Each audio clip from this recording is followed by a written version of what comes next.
Myself Murugan, I'm a SEBI registered research analyst, happy to present another interesting video from Axis. By any chance, if you believe call option buying and put option selling are just the same thing, then I must recommend you to watch this video without skipping any aspect of the content. Because the myth what you carry may be the reason you're struggling in option trading. Let's get started by understanding the primary differences between call option buying and put option selling. Then I quickly take you through how a market direction impacts your trading legs.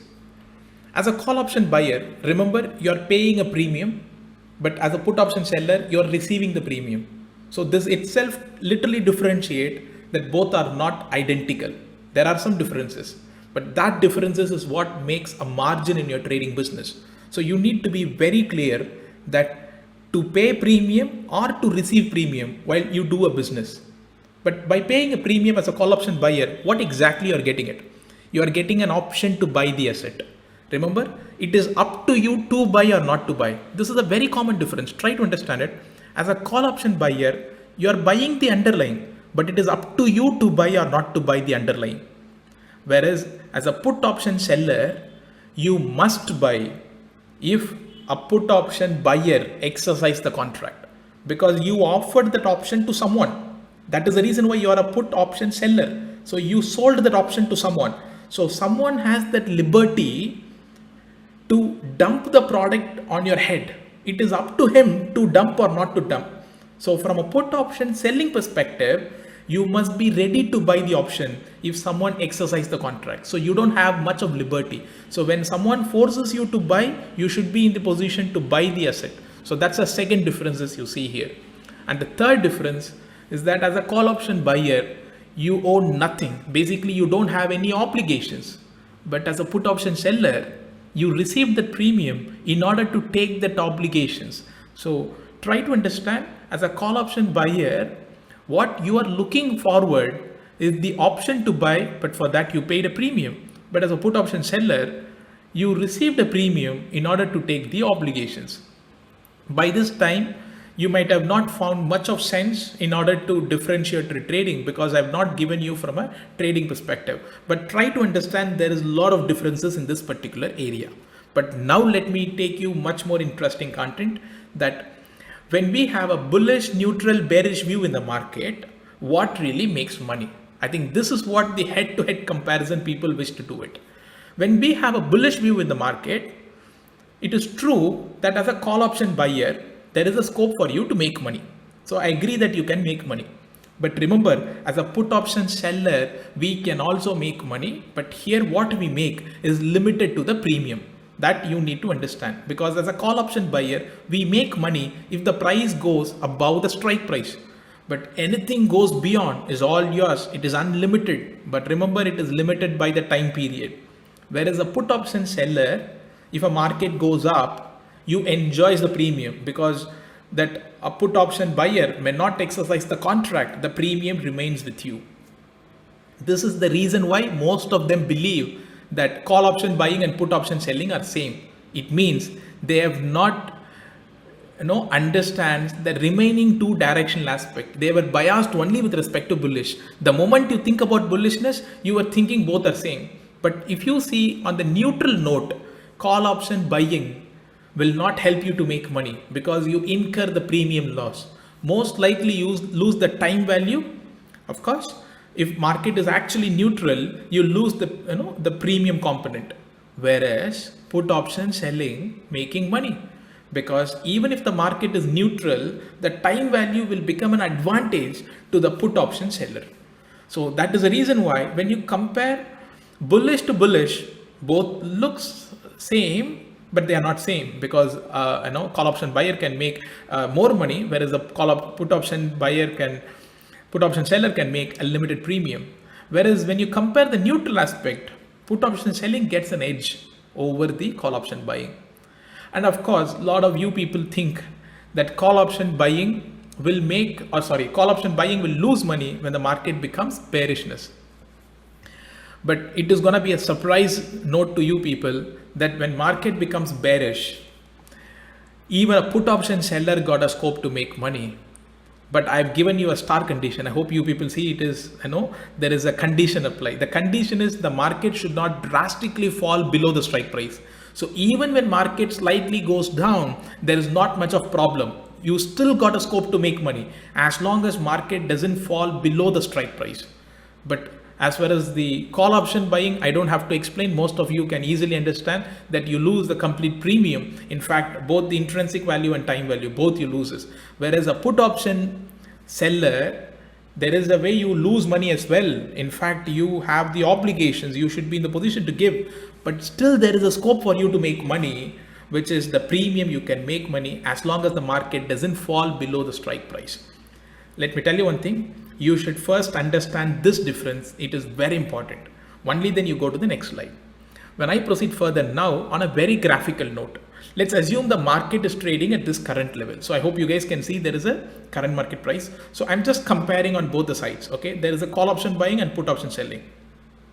If I do, I'm going to compare it with respect to at the money strike. Okay, I'm not going to take out of the money in the money strike. Just to compare, head to head. Okay, I'm taking at the money strike. Let's say we have a bullish expectation in the market.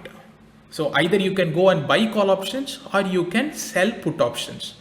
And I am taking, at the money as a comparative figure. It means your break-even point. Okay, now your break-even point will come into the picture. Okay, now when we have a bullish view in the market, then this is going to be a high probable case. I mean, most likely, because from the current market level, that is a high probable case. And we have a less probable case that market become extraordinarily bullish or market becoming a bearish, which may happen, but it is a less probable case. Remember, in market, we are not living with the certainty. We are living with the probability. So most likely market tends to revolve around the current level, or it can even head higher. Although you had a bullish expectation, this area is what called as a high probable area, and exceptionally bullish. It can even happen. This time it can happen. But when you do this a business over a period of time, you realize the fact that a certain area is a high probable area and those extremes were actually a less probable area. Try to understand, when you buy that at the money strike price, your break even gets slightly far away. Look at this from a call option perspective. When you look at this from a call option perspective, because you paid a premium from your packet, right? You might have paid as a call option buyer. Okay, your break even point is it's slightly away from the current level. So I hope you people can see that it's slightly away from the current level. Whereas the put option selling, the break even is slightly lower. I mean, for market has to be substantially, lower for you to get troubled. Otherwise, the buyer of put option will not trouble. Okay, now try to understand when the market makes a move. Let's take the first, assumption. Let's say if the market as expected moved up, what happens? If market goes up, being a call option buyer, you make money, and a put option seller, you still make money. But what you get is only the premium. Almost, a very limited money, but you still get the premium. But if you sell at the money options and if you make that, you must be happy about it. Okay. Whereas as a call option buyer, you make money, which is, anything beyond the strike price, you definitely make money. But anyway, you are making money. Look at the second thing. Market moved up, but not went beyond the strike price. It means on the expiry day, you will not make anything out of it. Whatever premium you paid is lost. Sometimes you have this question, do I need to wait till that expiry? Remember, the contracts were driven from the expiry perspective. So you don't have a natural gravity. Although you start exiting bit early or holding it till the expiry, let me tell you one thing. If the contract has the ability to make money towards that expiry, only then you have a natural gravity of making money from that particular contract. But coming back to this, although the market is fallen short of the break-even point, you're losing money. Whereas look at the put option side, you're still making money because you're enjoying the premium. If the market is absolutely neutral, you still make money as a put option seller, but as a call option seller, you're losing the entire premium. And if the markets were going down, of course, needless to say, a call option buyer will lose all the premium, whereas a put option seller still makes money. This is what I told you. Even when a market goes down, as long as it doesn't go below the strike price, you still got the scope to make money. Then where is the catch? At what time the put option seller actually loses money? The point is when the market substantially gets lower, when the price gets lower than the strike price, you lose money. But the point is the same loss would have been incurred as a call option buyer as well. So even at this level, I say that I don't see much problem, because the same risk you would have taken as a call option buyer as well. So try to understand that as a put option seller, you still got an edge. Then where do you lose a lot of money? If a market exhibit lot of momentum and if it drastically fall like a free fall, okay, at that is the time as a put option seller you feel a lot more pain, but most of the time you make money. Then you may have a question, how do I handle that particular risk aspect? Because by looking at this particular component, I think any of you will now appreciate as a call option buyer, you got a very low probable chance to make money, whereas the high probable chances for a put option seller to make money. So if you are a trader, wants to make money often, like Murugan, every month I wanted to make something back home, Murugan, then I would definitely recommend you to consider option selling as well. When you have a bullish expectation, you can even consider put option selling. But of course, there's a call option selling can also make money, but that's a second level of understanding. If time permits, I'll post a video in upcoming times. But the point is, option selling has its own edge, be it bullish or a bearish as well. Okay. Points to remember, I definitely want you people to consider, because when you really want to transform as option seller, option trading, I'm not even telling option selling, option trading even needs a aggressive risk management.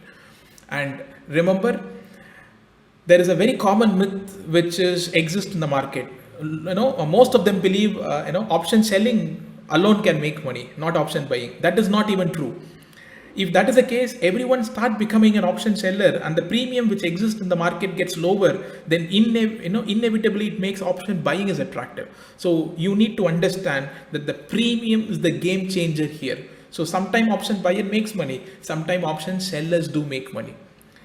If you really want to understand the option trading, in detail, you have to spend time not in front of your trading terminal, but you need to understand the whole big concept. Otherwise, trading in derivatives is generally not recommended for the beginners. With that note, I move forward. Hope you might have enjoyed this complete video, but by any chance, if you have expectation, one of these two video, most likely we post, but vote for this topic. So the one what we get the most vote is what we're gonna post as a next video. So I definitely recommend you people take up your comment section and let us know what is what is the topic which you are looking forward from Axis, because it helps us to decide. Because as per the users, we can actually start working on this. As per the subscribers, we can start working on the content, is what we thought, a better idea, in a way that a lot more engagement can happen along with our subscribers. So we definitely have this voting process begin. So vote for the topic. So you guys can go to the comment section and you can actually let us know, what topic that, you attract. By any chance, if you have something which is a very creative topic, you can write it in the comment section. And if we find a lot of people liking that particular comment, then definitely we consider that as well. Okay. And by any chance, if you find that video is definitely good, if you like the content, express by liking it in the in the video as well. And do share this video, because when we see just thousands of people watching the video, it may not motivate us to come up with some more quality content. So if you find the video is really good, do share this content. I'm sure this is a video can definitely help a lot of people to literally see where there is a better chances of making money. So thanks for all of you people spending your good time with us. Signing off, Murugan from Equisys.